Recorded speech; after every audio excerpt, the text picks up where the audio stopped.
It was one of those Saturdays when everything felt blurry. The air was heavy as if time had frozen, and the world had tilted slightly to the right. I was sitting on the bedroom floor leaning against the wall, staring at my phone screen, completely detached. No thoughts, no purpose, just emptiness in my head and TikTok fading into Instagram. That's when I saw a missed call from Jake. Once. No message. I was about to put my phone down when another notification popped up. Sent later. Hey man, I think I left my AirPods at yours. Need them for the gym later. It didn't seem important. Just a small thing. The earbuds were lying on the nightstand, a white case with a thin scratch along the side. I grabbed them without thinking and quickly typed, "I'll swing by in like 20. He didn't reply, but I knew he wouldn't mind. Jake and I had been friends since 5th grade. We could sit in the same room for an hour and not say a word and it would be fine, sometimes even better that way. He lived in Ridgeview, not exactly far, less than a 10-minute drive unless you hit that cursed traffic light on Maple Avenue. I left the house without much energy, keys in one hand and the earbuds in the other. The road was gray, the streets empty and old, nearly vanished snow still clung to the curbs. I parked by their house, the one with the low white fence and peeling paint on the porch. Before knocking, I glanced down the street.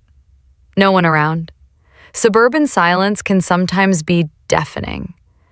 I expected Jake to open the door, or to just yell, "Come in," through the closed door like he had 100 times before. But when the door opened, everything changed. Marin was standing there. Her hair was wet, dark strands clinging to her collarbones. She wore a towel, thick, white, wrapped tightly around her body, revealing her shoulders and part of her leg. Droplets of water traced lines down her skin. For a moment, we both froze. I couldn't look away. Then I realized, and my gaze immediately shifted to the porch, my sneaker, anything else. Ethan? Marin's voice was surprised but calm, almost warm. Jake just left. Didn't he tell you? I hesitated. It felt like being pulled from sleep and thrown under bright light. No, just... I raised my hand with the case. He texted about the earbuds. I brought them over. She smiled, tiredly but beautifully. That kind of smile that only comes after a hot shower and a few quiet minutes of peace. Well, you can come in for a minute. I was going to make some tea anyway. Sure, if that's not inconvenient. It's fine, she said simply. I'll go get dressed. She turned and disappeared into the house, and I followed, gently closing the door behind me. The house smelled like lavender and something baked. Now in a soft dark blue robe, her hair tied back, a cup of tea in her hand. Green tea with jasmine? Want some? I nodded. She walked to the kitchen and came back with a cup for me. We sat, she in the armchair, me on the couch. The TV was off. Only the ticking of the old clock above the fireplace filled the room. Are you okay? She asked after a short pause. Yeah, I shrugged. Just a weird day. You know, she said, looking into her cup, I like days like this, when no one's rushing anywhere, when even the silence feels meaningful. I didn't know what to say. Her voice was low, a little husky, like from wine or from too much silence. Sometimes I think, she went on, a person can be surrounded by people, children, neighbors, even friends, and still feel like they're alone in a huge room with no walls. I turned toward her. Her face was soft, open. This wasn't the image of Marin I knew. Not Jake's mom. Not the one who fed us pizza and scolded us for muddy sneakers. This was a woman. A real one. Tired. Who'd been staying afloat for far too long. Sometimes, I said, that's exactly how I feel too. She looked up. Her eyes lingered on me just a moment longer than they needed to. The silence between us felt dense again. "You've changed, Ethan," she said quietly. "You're not that boy anymore. The one who scattered his shoes by the door and ate cereal straight from the box." I wanted to reply, but the words stuck. I just nodded. The tension between us wasn't frightening, but thick, like standing on the edge of something important. "Thanks for stopping by," she said, standing up. "I really needed someone to drop in. I'm always around," I said. "I know," she smiled. But there was something new in that smile, and I couldn't think about Jake or the earbuds anymore. Only 3 days had passed since that short visit to Marin, but it kept replaying in my head over and over. That look, her voice, the way she said I had changed. None of it was explicit, but none of it was normal either. I knew it. And still, I kept pretending nothing had happened. On Thursday evening, I went to Green Line Market to get something for dinner. I didn't even know what exactly I was looking for. I just wanted to move around, walk between the aisles, turn off my brain. In the pasta section, near the shelf with sauces, I saw a familiar figure. A long coat the color of wet sand, hair loose, slightly wavy. And even without turning around, I knew who it was. Marin. She stood still, holding a jar of marinara sauce in her hand, reading every ingredient like her fate depended on it. Her face was tense, not brightly, not surprised, just softened. She smiled, warmly, almost intimately. "Ethan?" she said, her voice, even, a little lower than I expected. It brushed like a feather, not called. "Hey," I breathed. "Didn't think you were the type to grocery shop on a Thursday." "I try not to be," she replied with a slight smile. "But today, I felt like having pasta." She looked back at the jar. "I don't even know how it's different from the others, but I feel like this is the one I need." I shrugged. Sometimes a choice feels important when what really matters is something else. Our eyes met. There was something in hers, maybe sadness, maybe understanding. Or maybe it was just a reflection of what I felt myself. "And you?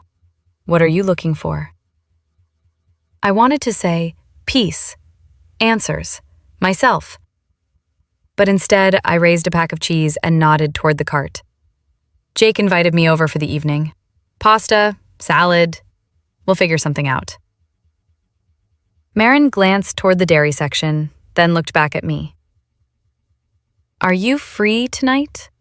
The question came easily, almost casually, but there was something in it you couldn't not hear. I froze. My heart reacted before my mind did. "I think so," I said. "Didn't have anything serious planned. Liam's at a friend's for the night. I was going to make dinner.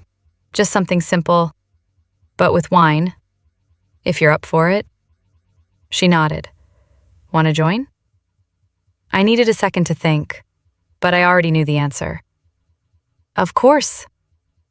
When I entered the house, it was filled with the smell of garlic, tomatoes, and something warm, almost spicy. Background music played softly in the kitchen, Miles Davis, slow and quiet.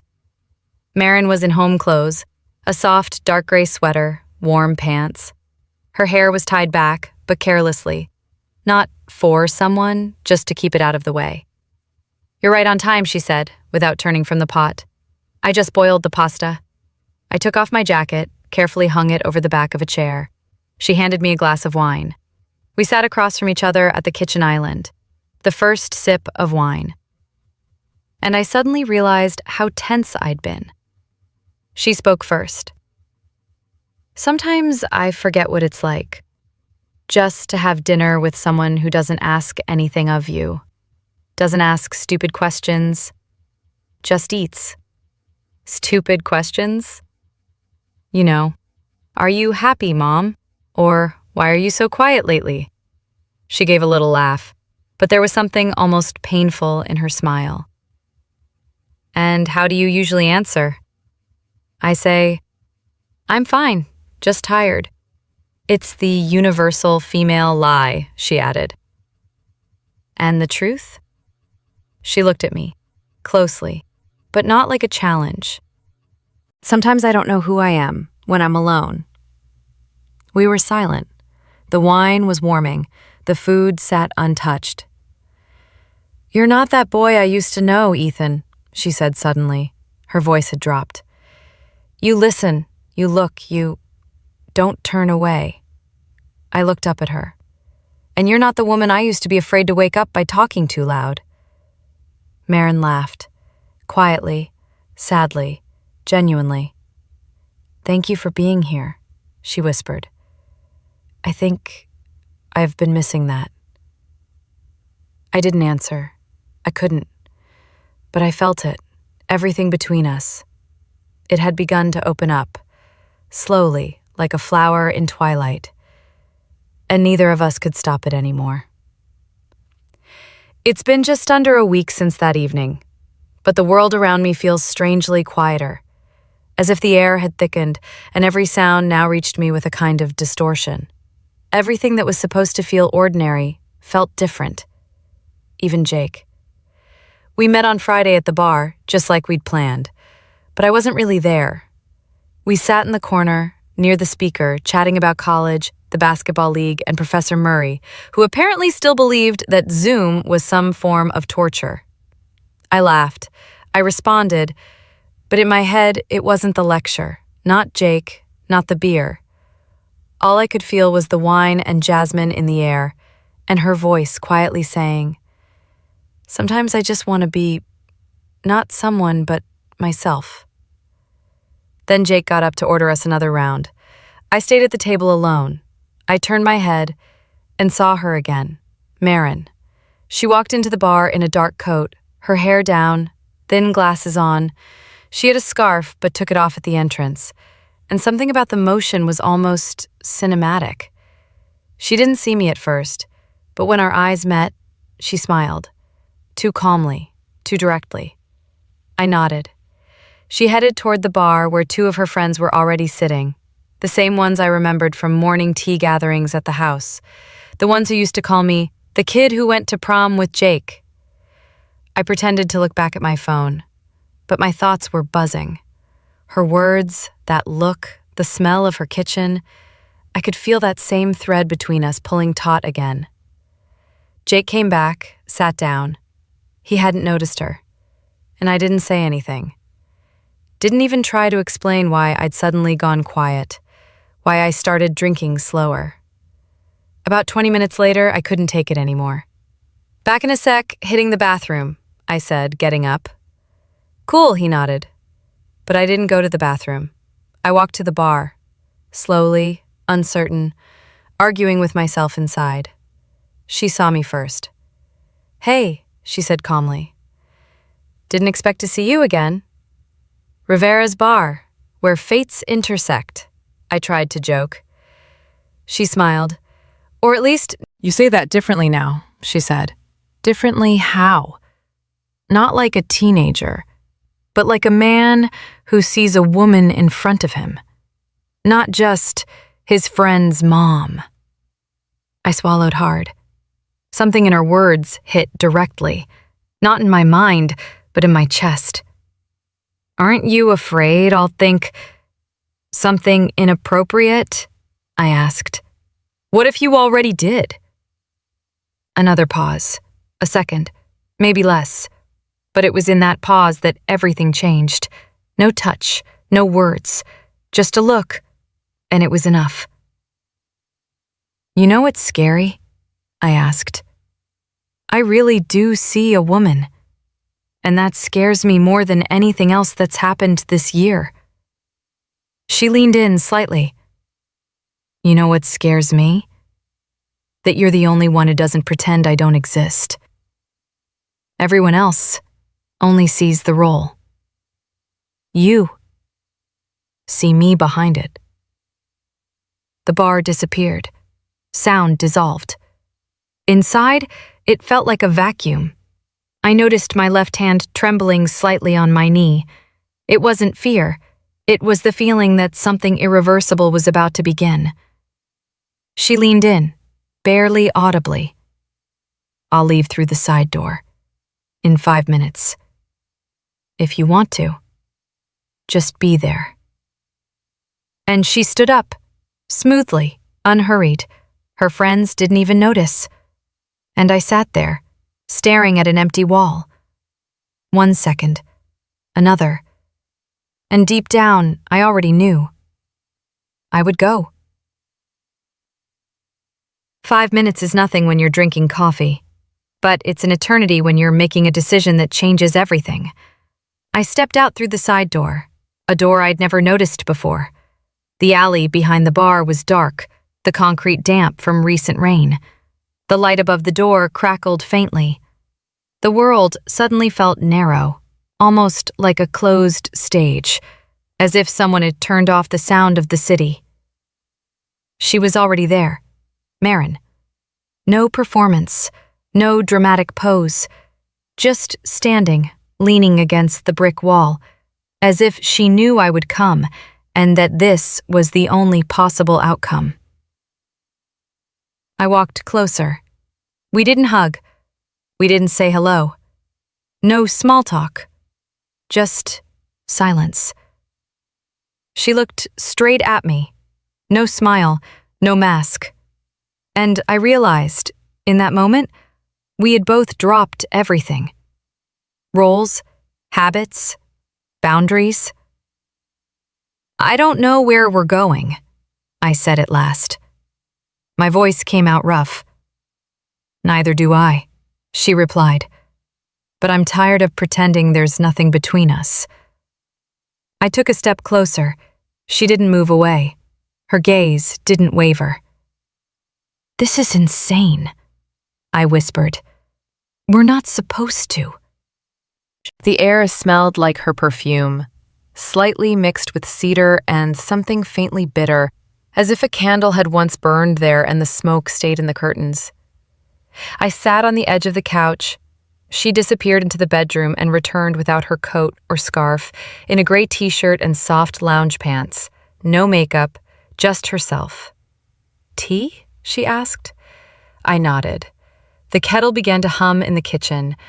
Everything felt ordinary, and that made it unbearably tense. When she returned, the tired, half-defensive mask was gone from her face. She looked straight at me, like someone who had nothing left to hide. She sat beside me, close but not touching. "I don't feel like myself," she said. "It's like I'm watching myself from outside and I don't know who that woman is, why she's doing what she's doing." "Maybe this is the real you," I said. She turned her head. Our eyes met, and at that point, there was no way back. "I used to think," she whispered, "that things like this only happen in books, or in movies, or in thoughts when you fall asleep alone and no one knows what's really going on inside you." I reached out my hand, hesitantly, not for her hand, not for her shoulder, just to touch her knee, watching to see how she would react. She didn't pull away. On the contrary, she closed her eyes and inhaled more deeply. "Are you scared?" I asked. "Yes," she answered. "So much it hurts. And you?" I nodded. "And still we're here. Because if we walk away now, it'll be a lie, and I'm tired of lying." We didn't kiss, didn't fall into each other's arms. We just sat there, hands barely touching, in silence, for a long time. And in that silence, the most important thing was happening. We were acknowledging ourselves, in each other, against the world, outside the rules. Later, when she went to the kitchen for something, I stayed alone on the couch. My fingers still felt the warmth of her hand. I stared at the floor, the rug, the soft shadows from the lamp, my shoes still wet from the street. and for the first time in a long time, I didn't feel anxiety, but a strange, ridiculous peace, as if this was exactly what was meant to happen, as if I hadn't walked into someone else's home, but had come home myself. It's been a little over 2 weeks since that evening, when I first came to her house and didn't feel afraid. Since then, we've learned to do many things. To wait, to stay silent, to not look for too long when others are around, to pretend. Every moment we spent together was stolen. Every just a little longer, stretched. I stayed silent. Because saying yes would have been a lie. Because this world wasn't meant for light. It was made for the half-shadow, where feelings are a whisper, not a loud toast, where love isn't a promise, but a choice every time, again and again. I think, I finally said, that if everything were different, we wouldn't have met, she finished for me. We wouldn't have found out who we really are when no one's watching. We never said I love you. Never. It would have been too much. A word that would shatter the fragile silence we lived in. We said, "You're here? I'm glad you came. Stay a bit longer. Stay quieter than the night." Sometimes I'd look at Jake and wonder if I'd ever tell him. Then I'd look at her and understand, no. It wasn't cowardice. It was a choice. He shouldn't have to carry something he never asked for. Today is Saturday, the house is empty again, I am here again. She's near, in the armchair with a book, the same blanket, the same playlist, everything feels familiar, but not ordinary. I look at her and I know. She's not mine and I'm not hers, but we belong to each other in these evenings, in the quiet, in the impossibility. And maybe that's what true closeness really is, when no one promises anything. But still, they stay, despite everything.